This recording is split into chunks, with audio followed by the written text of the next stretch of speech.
Assalamualaikum warahmatullahi wabarakatuh. This is again your registered social worker, Micah Rizalan Yasin. I'm very sorry talaga kasi super late na akong naka-upload kasi ang daming ganap sa buhay, nagkasakit pa ako, and alhamdulillah okay na ako ngayon. So, etong HBSE is tatlong part to siya. Pinakaunang-una sa lahat, pag-usapan natin dito yung SPEGSEC kasi nga na mali yung nabigay ko nung una, yung about poverty, and also about new liberalization, and also globalization. So, make sure na mapanood nyo yung day 87, 86, 85 kasi yun yung pagkakasunod-sunod niya, okay? So, this will be uploaded on my TikTok and also on my YT at my SW. Same lang sila ng profile here sa aking TikTok. So, without further ado, let's now proceed on the social realities. So, 'di ba sabi ko sa inyo tatlo to sila, tatlong 87, 86, 85. So, bale, nandito to lahat. Nandito yan lahat sa social realities. So, ano nga ba yung tinatawag nating social realities? Social realities is yan daw yung mga nakakaapekto sa tao sa kanyang total social functioning. Kung baga, nakakaapekto siya sa tao sa pagfa-function or sa paggalaw niya in everyday life. Isa pang meaning niya is anything or kahit ano daw na actually happening in the society.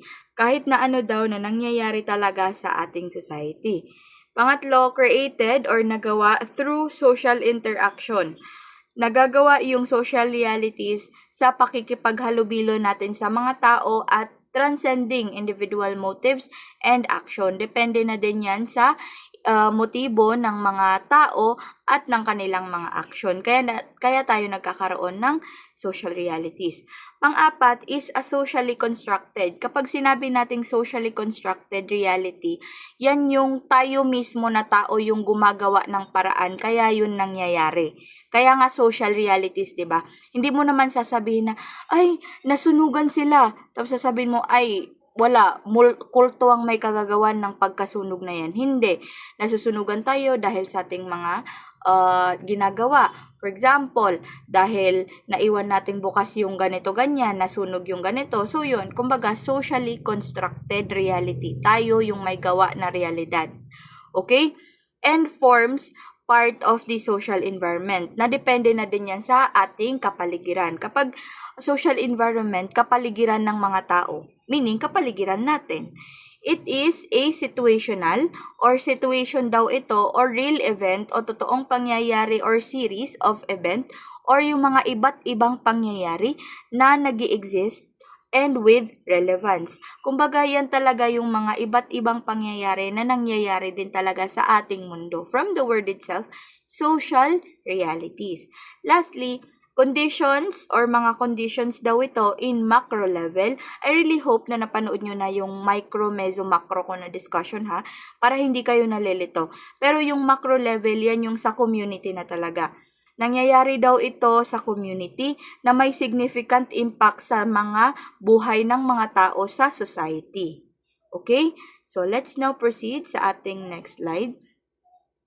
Merong ilang concept ba? 1, 2, 3, 4. Mayroong 4 na concept ang social realities. Pinakaunang-una sa lahat, social condition. Ano ba yung social condition? From the word itself, condition. Yung situation daw sa society natin na nagre-result ng impact.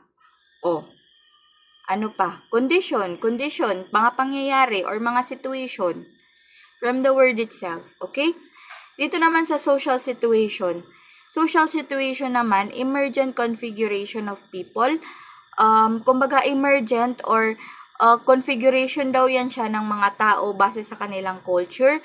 May mga specific meaning sa time and space, dynamic and process, such as yung pagkocontrol ng mga tao sa isa't isa, yung pagre-readjustments nila, and also yung pakikipaghalubilo nila. Yun yung mga social situation. From the word itself ulit, situation. So baka malito kayo, sabi, may condition na nga dito, bakit may situation pa? Iba kasi kung etong condition, situation yung minimin niya, yung situation, ang minimin niya is yan yung interaction o yung pakikipaghalubilo ng isang tao sa kanyang community. Okay? Social issues naman, from the word itself, issues. Nag-a-arise daw yun or nangyayari yun if may mga gap or may mga pagkakaiba-ibahan between social reality and expectation. Kapag daw may gap or kapag may hindi pagkakaparehasan yung nangyayari sa ating kapaligiran or social reality at saka yung mga expectation natin, nagkakaroon ng issue. Social issues. Oh, gets na. Social problem naman, yan daw yung problema ng mga human relationship or yan yung problema natin in human relationship or yung pakikipaghalubilo ng isang tao which seriously threatens society and impedes the importance of aspiration of many people. According yan kay Rib and Selznick, 1961. So kapag naman sinabi nating social problem, yan daw yung problema. Hindi na siya issue. Yang issue kasi maliit pa yan, gap lang yan, pagkakaibahan natin. Kapag sinabi mong problema, tinethreaten niya na yan yung society or kumbaga, malaki na yung impact niya sa society na naging problema na siya to the point na kailangan na siyang solusyonan. Kasi kapag hindi siya nasolusyonan, mananatili pa rin siyang problema. Yung issue kasi, issue lang siya. Pwedeng may it be, pwede siyang totoo, pwedeng hindi. Yung problema, totoo na talaga siya kasi problema na siya. Okay? Naman tayo sa SPEGSEC. Kasi ito naman talaga yung topic natin, di ba? Yung sa SPEGSEC. Pinakaunang-una sa lahat, yung S, which is social. So, etong SPEGSEC ko na to, don't worry guys, tama na to. Like, kahit i-check nyo pa sa Orange Book at sa kahit na anong resources. So, pinakaunang-una sa lahat, yung letter S, social. Ano ba yung social sa SPEGSEC or yung framework of analysis na ginagamit natin which is nasa TUS din?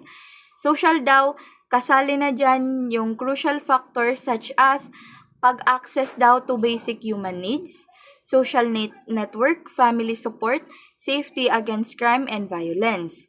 Eto, pag nakita nyo yung social, ilagay nyo na dyan, relationship. Social relationship o yung pakikipaghalubilo ng isang tao sa kanyang community. Okay?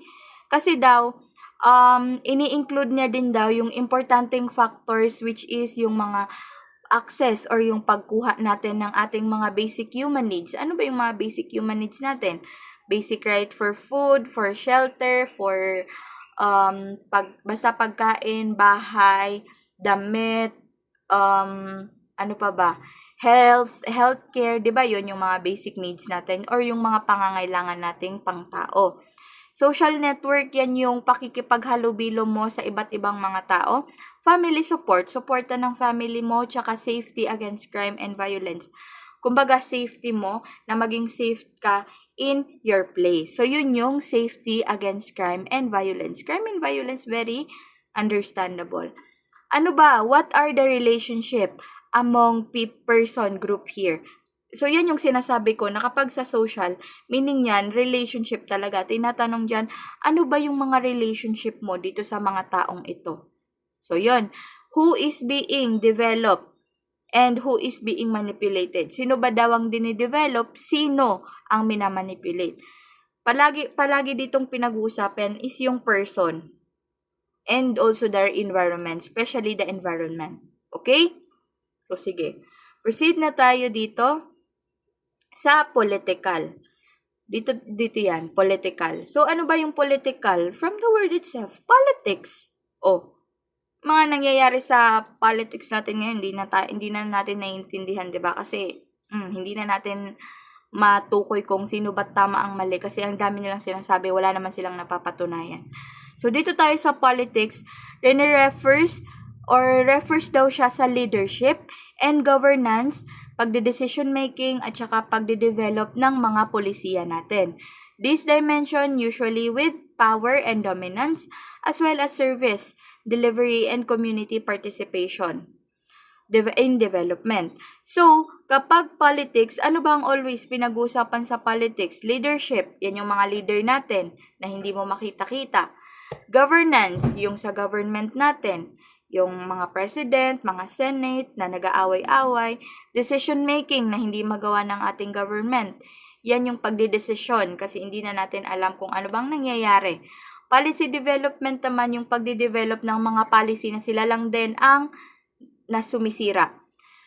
So, wala akong galit sa government natin. It's just that's so sad na imbis na pinagtutuunan natin ng pansin yung mga importanteng bagay, nanonood pa tayo ng free live stream ng kanilang mga ka-80-80han sa buhay.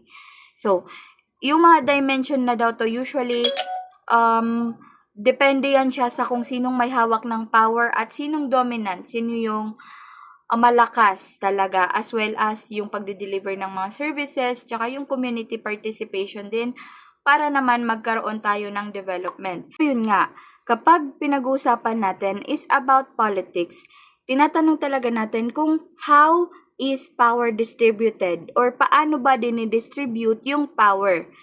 At saka sinong nananalo, sinong natatalo, at saka sino yung nagde-decide. Kasi when it comes to power talaga, kailangan alam din natin yan. Especially on the politics. So, sinong nanalo, sinong natalo, sinong 80-80, at sinong nagde-decide. Sige. Dito tayo sa culture naman. Diba? Tapos na tayo. So, dito na tayo sa culture. Culture is yan yung refers to customary values and belief system held by the member of the society. So, ano nga ba yung mga values na ini-exhibit natin? Culture is a kultura or ating way of life. Kapag nakita niyo yung culture, meaning yan, way of life. Okay? Way of life, customary values or yung mga paniniwala ng isang tao sa kanyang community or paniniwala ng mga tao sa isang community. So, ano nga ba yung mga values na ini-exhibit? So, mga ganun. So, basta pag nakita niyo yung culture, matik na yan, culture, cultural, way of life, values, tsaka beliefs. Sige. Dito naman tayo sa spiritual. Spiritual is yan yung, yan yung mga refers to the beliefs and faith system. Beliefs and faith system, kumbaga for us Muslims, we are Maranaw, so we believe in Allah. For you Christians, naniniwala kayo kay Jesus, and then sa iba't ibang kuan, sa mga Buddha, anything else na pinaniniwalaan ng every other faith systems natin in the community. So, particular in the community. Kaya niya dito nasabi na particular in the community kasi hindi naman tayo pare-parehas ng pinaniniwalaan. It is also the intimacy and connection to a spiritual being and also serves as a concrete foundation of a community's pattern of behavior. Yun yung sinasabi ko sa inyo na spiritual, kung ano yung pinaniniwalaan nyo sa inyong community. For us here in Bar, we believe in Allah because we are Muslims. For you there in NCR, you believe in Jesus. Some of you believe in this and that. So, yun. Depende na yun sa inyo kung ano yung pinaniniwalaan nyo spiritually. Do our religious tradition have anything to say about situation like this? So, minsan din kasi, kinukonsider natin kung may say ba yung religious tradition natin sa situation na ito. So, yan daw yung tinatanong din daw natin yan kapag pinag-uusapan yung sa spiritual. Okay? So, sige, proceed naman tayo dito. Environment. Dito naman sa environment, yan yung mainstreaming and establishing link and contribution of environment into the socio-economic situation of a particular community. So, how did this situation develop over time? Ito namang environment, di ba, paiba-iba, nag-e-evolve tayo. So, yung environment, paiba-iba din. So, kailangan daw is na a-analyze din natin yung framework natin in the environment kasi nag-establish siya ng link or nagbibigay siya ng link or connecta or nakikikonekta siya sa iba't ibang mga socio-economic situations na mga pangyayari. So, paano ba tayo naaapektuhan over time? Paano nga ba nag-evolve over time? So, for example, new liberalization and globalization, usually trade and that. So, yun yung isa sa mga niya. So, hindi ko yun i-discuss further kasi nasa isang discussion na yun siya. Okay? So, dito naman tayo sa letter Dito naman sa letter G, yan yung gender. So, from the word itself, gender. Male and female, gender data, sex, sex disaggregate. So, integrating the analysis of sex and gender data. Gender, male and female, basta ganyan. Na ini-include din daw niya yung mga relevant use or yung mga relevant, yung mga importante at yung mga practical and analysis of sex disaggregate figures and analysis of data gender-based violence. So, isa din yan sa ating mga framework kasi hindi natin may iwasan na may mga discrimination, may mga vulnerable sectors, may mga sectors na hindi masyadong napapagtuunan ng pansin. So, yun. Dito, tinatanong din daw sa gender is, how vulnerable are the women and children? Kasi nga gender, 'di ba?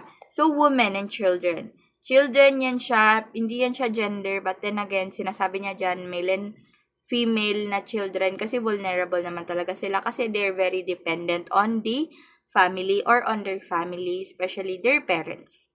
Okay? So, gaano nga ba daw sila ka-vulnerable? Gaano sila ka-prone sa mga violence? Gaano sila ka-prone sa lahat ng mga pangyayari? So, yun. How do vulnerable groups behave in the society? So, paano daw nagbe-behave or paano gumagalaw or ano ang ginagawa ng mga vulnerable groups? Example, yung mga PWD, mga women, mga matatanda. So, sila ang mga vulnerable groups, diba? So, paano daw sila nakikipaghalubilo or paano sila gumagalaw in our society? Nakalimutan ko yung isang ilagay. I'm very sorry guys. Pero i-take note nyo, hindi ko alam kung napansin nyo na walang isang E. I-take note nyo na yung isang E is economic. So kapag pinag-usapan natin economic, diretso na yan monetary, pinag-usapan din natin siya in our framework.